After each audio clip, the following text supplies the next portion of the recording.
morning. I'm Martha Harris Myron, and this is another production of the Bermuda Ponstradler Finance Media.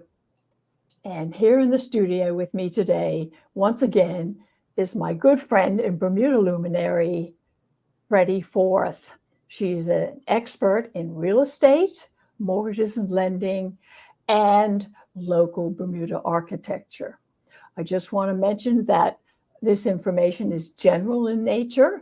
It's an overview of what the home ownership process is, and it cannot be used for personal financial planning. You need to work with a professional expert in that field.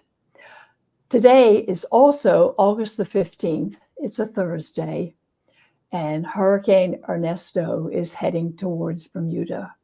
So it's only fitting to discuss it slightly by saying, when we're talking about home ownership in Bermuda, we're talking about real Bermuda architecture. Houses made of stones, roofs made of stone. They've built and evolved over time to survive 400 years of devastating hurricanes. Now, Bermuda is incredibly isolated, far out in the Atlantic Ocean. So when a catastrophe occurs here, our Bermuda community comes together to help each other out. We are, as an article in the Washington Post stated today, our neighbors are our saviors. So I just want to say that I hope everyone is safe and that we survive another one in good order. We're so good at it that with many hurricanes, we're open for business the next day.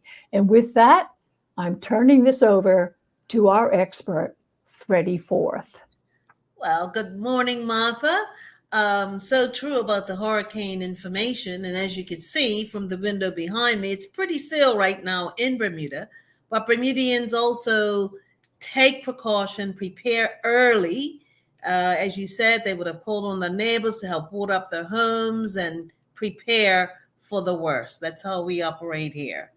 So it's wonderful sharing this information to the audience. The first few steps that we've covered certainly has brought about a lot of interest, and people are waiting with bated breath for the following steps. You may recall from step 4, the offer on your property, that dream house that you have been thinking of buying for many years the offer has finally been accepted.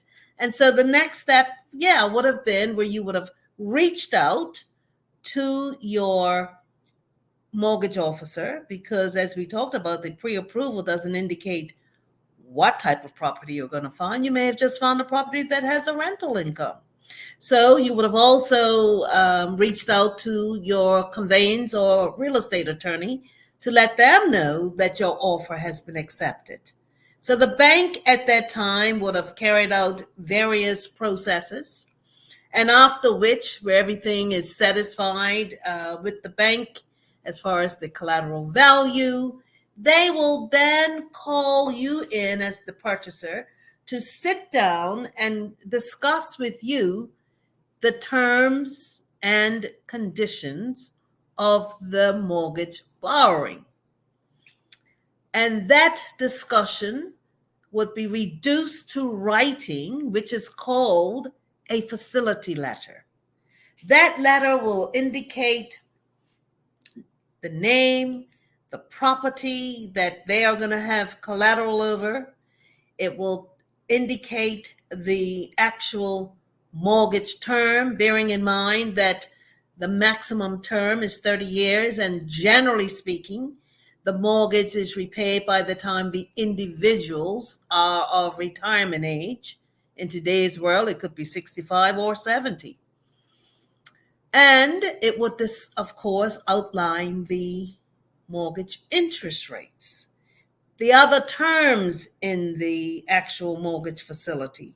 I will stop and make sure you understand this, that if for whatever reason you do not comprehend what that mortgage officer is saying to you, you have every right to request that can you discuss the terms and conditions of the facility letter with an attorney or someone who is knowledgeable in those areas before you sign off on it. You have That is the a right to do so. go ahead, Freddie. That is a very good point, because as an international financial planning specialist in Bermuda, I did have some clients who bought a home and did not really understand what they signed in the contract. This is incredibly important. Go ahead there, Freddie. Yes, it is, because this actual letter, once you sign that facility letter and date it, that letter is the basis for the mortgage instruction letter to be drawn and sent to your real estate attorney. So that's how significant it is. And I just should pause here and point out too, because we have been talking about people who require financing. I just want to point out, if it's a cash offer, well, there's no need to be having any conversations with the bank. However, you definitely need to have that conversation, no matter what you're doing when it comes to real estate, with a real estate attorney. Just want to take time out to point out that, because we have been focusing primarily on people needing financing. And yes, that letter, you may have a mortgage officer that explains it quite clearly to you and you're fine with signing it. But be aware that if you're not quite certain, request that you have it looked at by someone else, as Martha just clearly pointed out the importance of doing so.